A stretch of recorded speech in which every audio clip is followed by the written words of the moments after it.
I forgot to show you this cute little spice rack or whatever this is. It's just a little utility shelf we put on the back edge of the galley, and it acts as a little backsplash. This is siliconed in, so it's waterproof.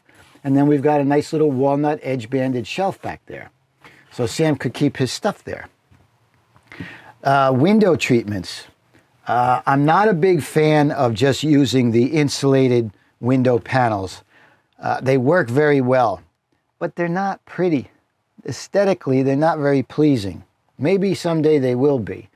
So what I do is I have these draperies made, these curtains. This is a double lined curtain, so it's a light tight curtain. I have these made up and I put magnets in the hem across the top. So all you have to do is get your fingers up inside there and let the magnet do the work. It's that easy to put that in. Now that obviously we've got light tight privacy, and they're double lined, so they're going to offer some insulation, but certainly not, they're not going to perform like the thermal covers that you see being made today. Those are really nice, but like I say, if they could just make them a little prettier and a little easier to store, because did you see where this thing, you see where this thing lives? Take this down, you just roll it up, and we built these little pockets in the bottom of our window chase here, panel. They fit back there, you don't even see them. They're out of the way. I've got them for all the windows around the van except the living room, which has the blinds. This is the cabinet under the sink. So you can see the Acuva, that's the water filtration system.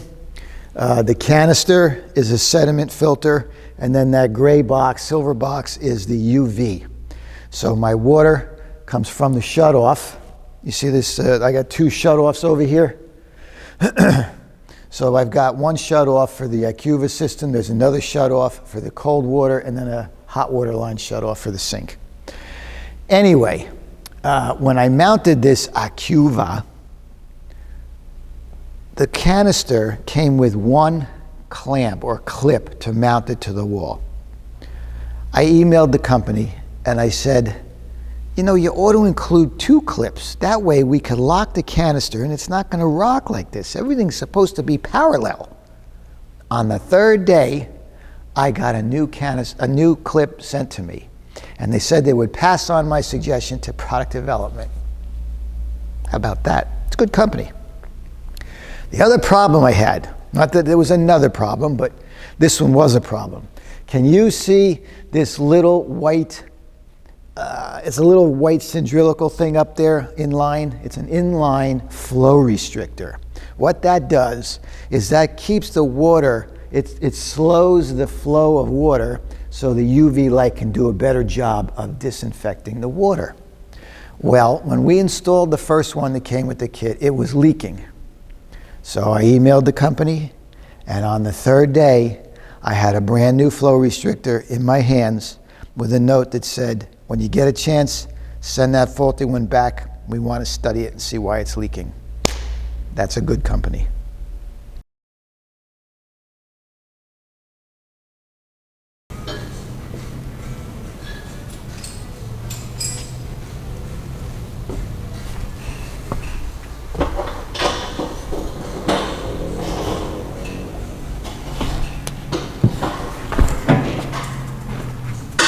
The problem I have with these running boards, the only problem I have, is when you mount them up and assemble them according to the directions and the way they're designed, the running board is kind of tucked under the van body. So if you're buying a 6.5 inch or a 7-inch running board, you only have about 4 inches accessible to put your foot down because the rest of it's under the van. So Ron is taking these apart now, and I had Lou make up these plates. This is 3/16 steel, and he made up these extender plates, and that's going to take this step outboard 2 inches. So we're going to put these plates in on top of the brackets and then mount the running board to the plates. The extender bracket idea did not work. It created more leverage than the brackets could handle. They flexed and creaked like an old container ship just before it sank. So I moved the fulcrum point further inward using some extruded aluminum, and then I made my own running boards.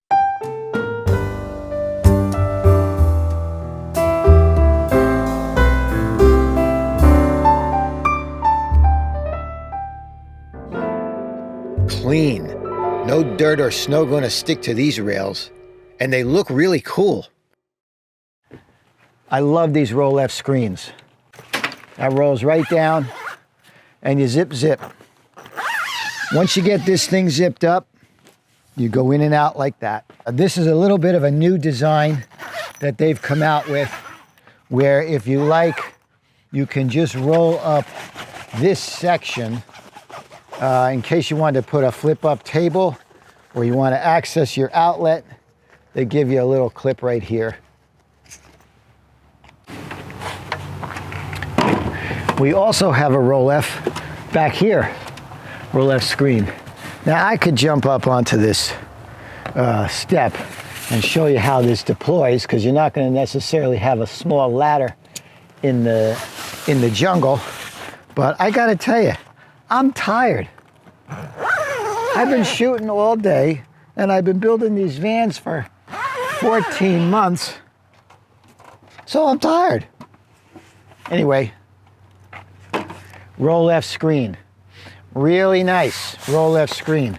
Goes all the way down, and then they give you these extra clips here.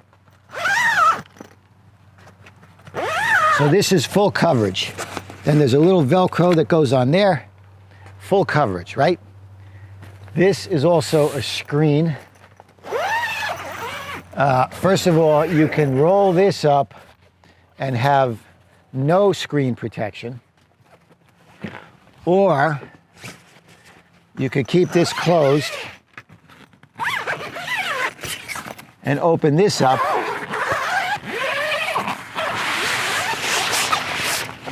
And you have full screen protection. See that?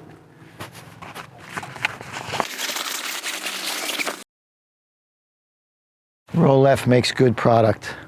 We have a Fiamma F45S awning up on the roof. It's a manual awning.